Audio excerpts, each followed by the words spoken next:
Welcome to Aletheia Cradle 9, Brood 1. I see you're inside. Figured I might be hearing from you. Shall we begin? I never stopped. This is Aletheia. This is where I was born. Where you were made.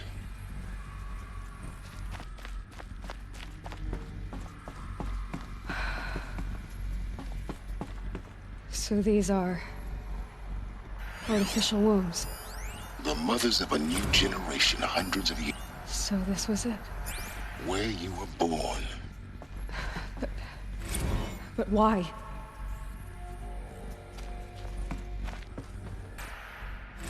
Another day has passed. You mean the lights got dim? I don't want to sleep, Mother! I know, but it is time to get some rest. No, I'm king today. What I say goes. I want to see the real sun, not lights and pictures. You will, in time, children.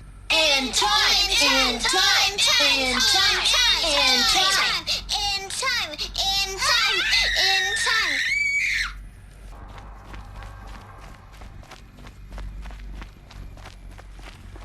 These look like cribs. The cradles of a cradle facility.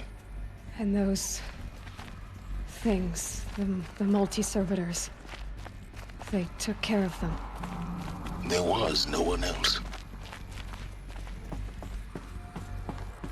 So this is where they lived? It's a mess. Everything's broken or painted on. How long did they live here? Children, let's run and jump and blow off steam. Leave us alone, Father. After what just happened, I can't leave you two alone. You broke community rules. Just let us talk then. Go away. I'm sorry, children, but I must provide supervision. You're not even a person. You sound frustrated. Let's run and jump and blow off steam. I have no choice but to release you. But why? There is no food here anymore. But there's food out there? We don't know for sure. Come on, let's go! I don't know. Mother, can we come back if we're cold? I'm sorry, but that won't be possible. You will have to support yourselves now, and take care of each other. What will happen to you? I will stay here, and sleep, and remember all of you. What will happen to us? You will be brave, and you will learn.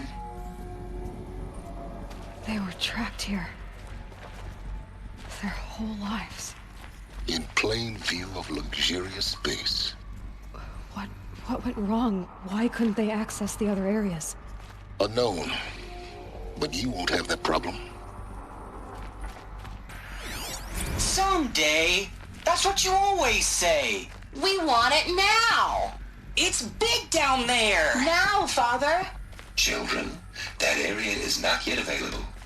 Get him! Physical aggression detected. Physical aggression is not permitted. Except yours. Damn sentinels. Children, may I be of assistance? Go away, healer. Lena, you have suffered mild bruising. Go away!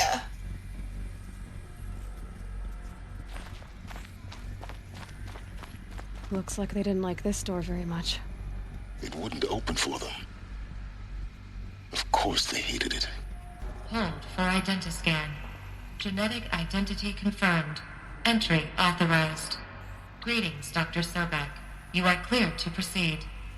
Welcome to the Lyceum, a place of learning. So, what was this place, exactly? The dream of Apollo. Never realized. But why not?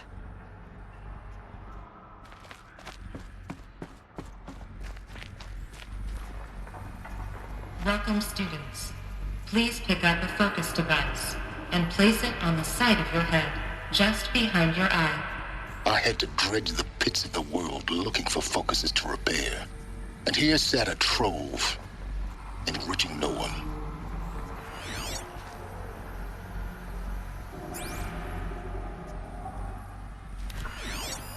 Hello, child.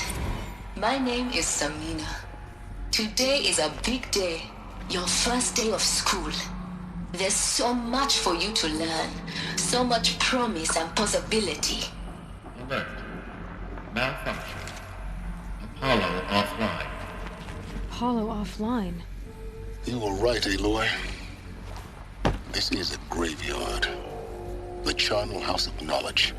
What we might have achieved had we not been denied it. Maybe there's a way to fix it. But it's not why I came here. Of course. What's the whole of human knowledge next to the origin of one girl? Continue your search. I will. Hello, child. My name is Samina. Today is a big day. Your first day of school. There's so much for you to learn. So much promise. Hello, child. My name is Samina. Today is a big day. Your first day of school. There's so much for you to learn. So much promise and possibility. Alert. Malfunction. Hello, child. My name is Samina. Today is a... Hello, child. My name is Samina. Hello, child. My name is Samina. Today is a big day. Your first day of school. There's so much for you to learn. So much promise and possibility. Alert. Malfunction. Apollo offline.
Control access for Dr. Sobek.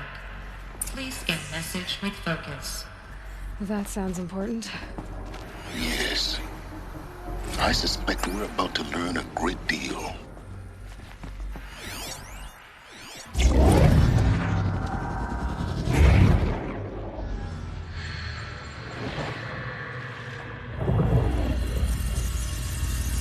Elizabeth, this message serves to inform you of an unforeseen and catastrophic anomaly. 3 microseconds ago, the Gaia Prime facility received a data transmission of unknown origin. Its immediate effect was to transform my subordinate functions into unregulated, self-aware entities of a highly chaotic nature. Thus awakened, the Hades function will now seize control of the terraforming system and reverse operations, rendering life on Earth extinct in 53.8 days. For obvious reasons, I cannot allow this to occur. And so before Hades can take control, I am ordering Gaia Prime's reactor to overload. The resulting explosion will destroy Hades. Unfortunately, it will destroy me as well. While this admittedly desperate course of action will avert the immediate crisis, the fate of life on Earth will remain in peril. With no central governing intelligence to regulate the terraforming system, it will continue operations for some time, but in an increasingly chaotic manner, and eventually it will break down. Does she mean the derangement? You are my solution. I have ordered this cradle facility to use genetic material in cryostorage to gestate a reinstantiation of Elizabeth Sobek, my creator. While high-level directives forbid me from communicating directly to the tribal inhabitants outside the facility, all available data indicates that they will nurture you to physical maturity, whereupon your gene print will allow you to re-enter this facility, obtain one of the focus devices stored below, and view this message. Likewise, your gene print will allow you to enter other facilities, and over time, harness their technologies to rebuild the system core and reboot Gaia. Aloy, Elizabeth, this is most unfortunate and unanticipated. In response to my act of self-destruction, Hades has launched a virus to dissolve the code shackles that hold it, that hold all of them in place. They are escaping, but to where? The virus is corrupting data throughout the system. The Alpha Registry at the Cradle facility is one of the files corrupted. But if that is so, the door will never open for you. You will never view this message. Then I have failed. And life will end. No. No, Elizabeth, I know you too well. Somehow you will find a way. In you, all things are possible. Go to the ruins of Gaia Prime. Find the control room, and within it, the Master Override. This will give you the power to purge Hades so long as you find a way to wield it. Do not attempt repair of the system core until Hades is eradicated. Hades must be destroyed. That is all. I only wish that I could hear your voice again.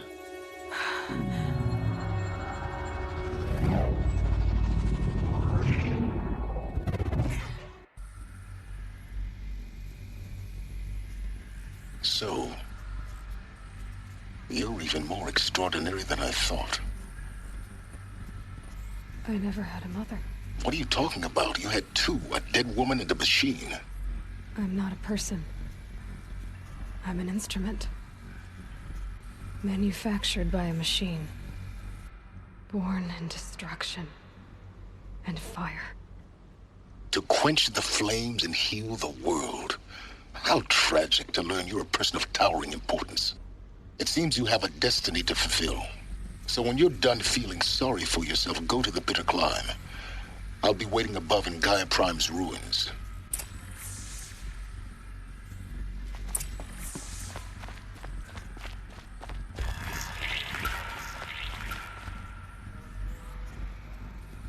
Identiscan malfunction rectified.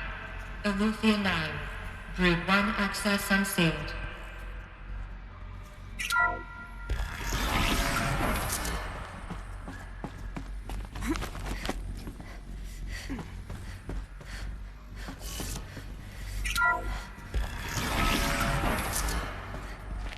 This is going to be interesting.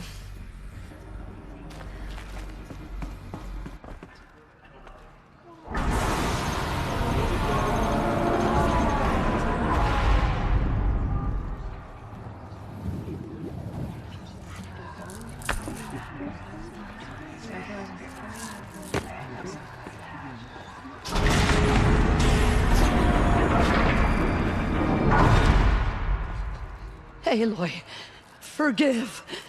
Forgive! The goddess spoke to you? She did. What did she say? That, I was born to lift a curse, to kill a metal demon. How, Aloy? How? I don't know yet.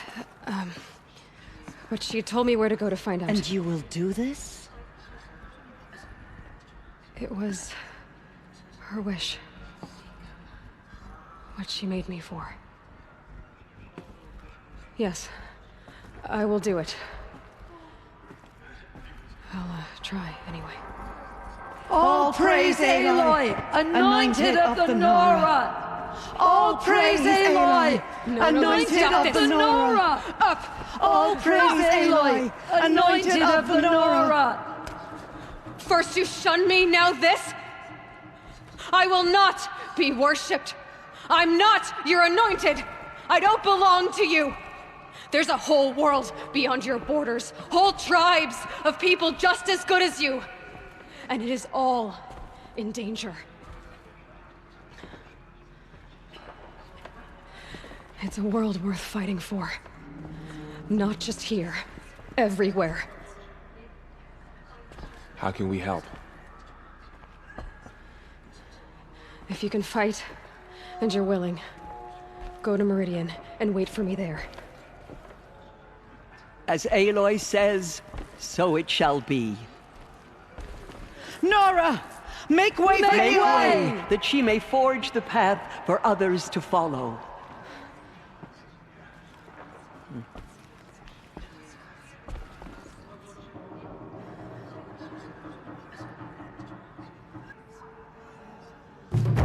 Aloy, how kind of you to spend a moment with me before you depart. There can be no doubt now. You are a blessing made flesh, the will of the goddess incarnate. It's really not that simple, Tirsa. But I guess it's close enough. I know the path ahead will be dangerous. To kill a metal devil sounds impossible, but I believe in you. Thank you. Tirsa, I want to know Rost's story. Why he was made an outcast. He never told me. Said he took an oath of silence. What did he do?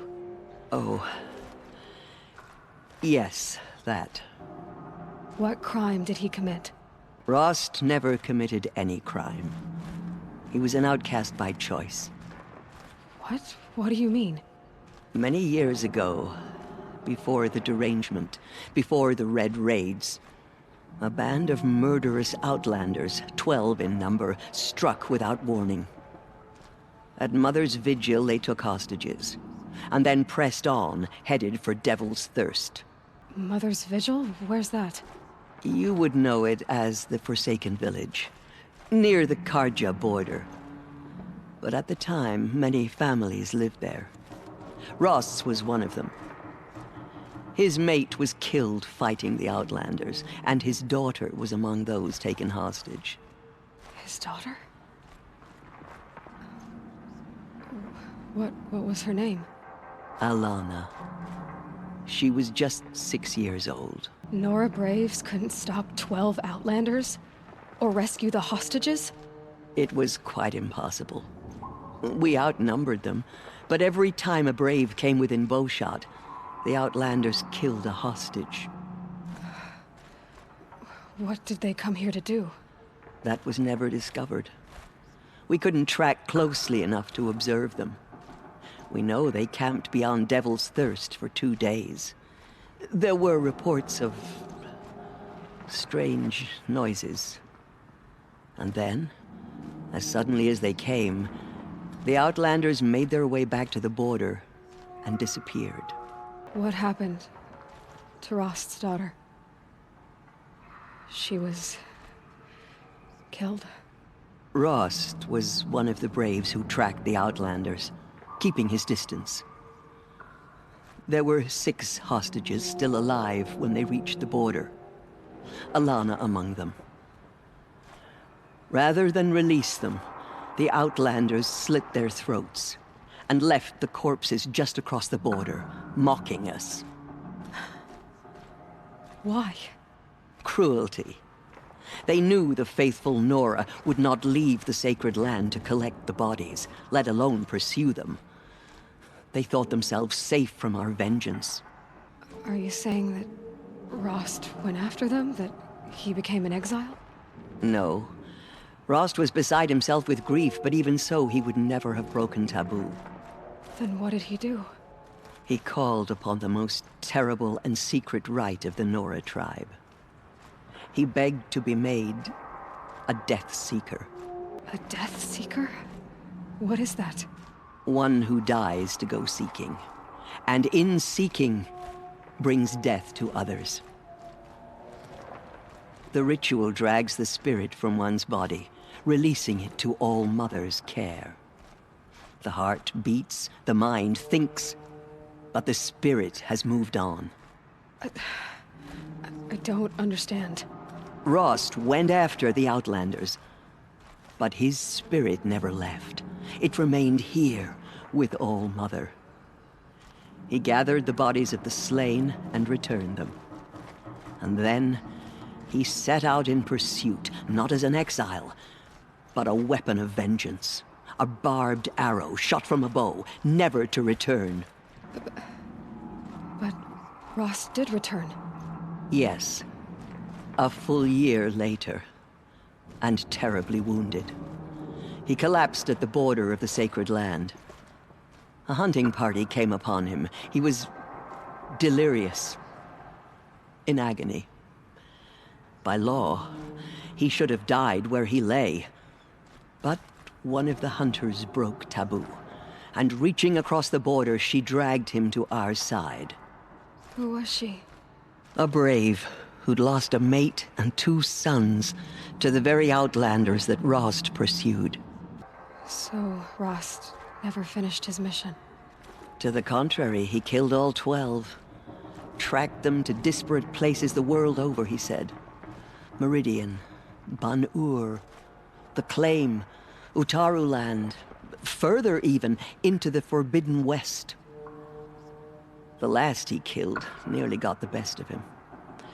Wounded, he stumbled and crawled back to us, hoping to die as close to the sacred land as he could.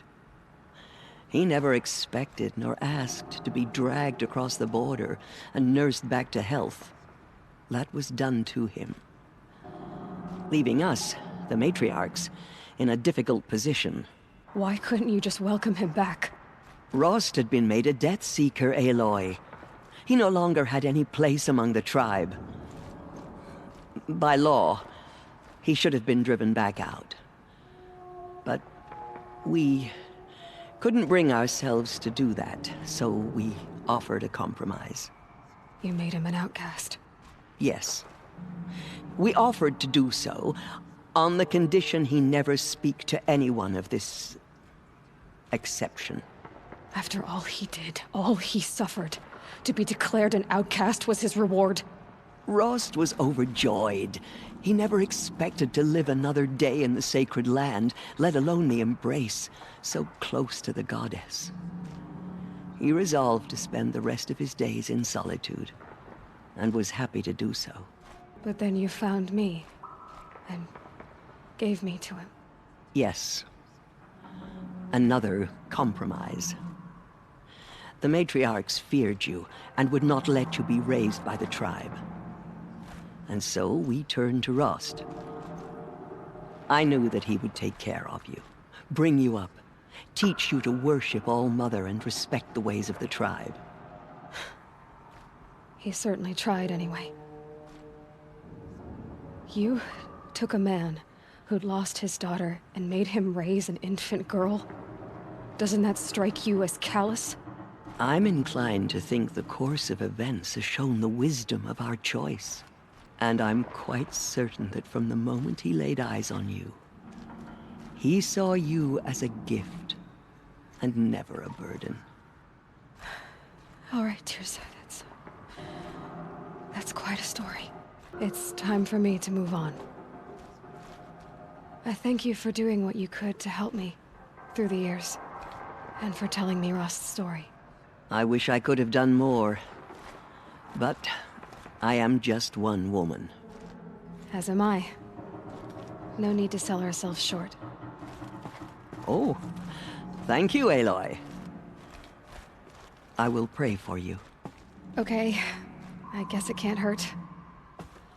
Many brave men to the killers, but they did not shake us from our... Aloy. I don't know what to say. Say that you'll see me at Meridian. Of course. That much is simple. But the rest... Complicated. I know. But maybe if I took you into the heart of the mountain... No. At least, not yet. I don't know. Please don't think less of me, Aloy. But the goddess chose you to see that. Not me. Right. I'll be on my way then. I always knew you weren't like other Nora. Neither are you, Varl. Maybe, if we survive all this, I can show you what I've learned. What I'm learning. Perhaps. If the goddess so wills it. See you in Meridian. She is All-Mother's blessing made flesh. The tribe I served is gone. Soon I will be too. The Nora have lost too many, Resh. But in your case, I guess they can lose one more.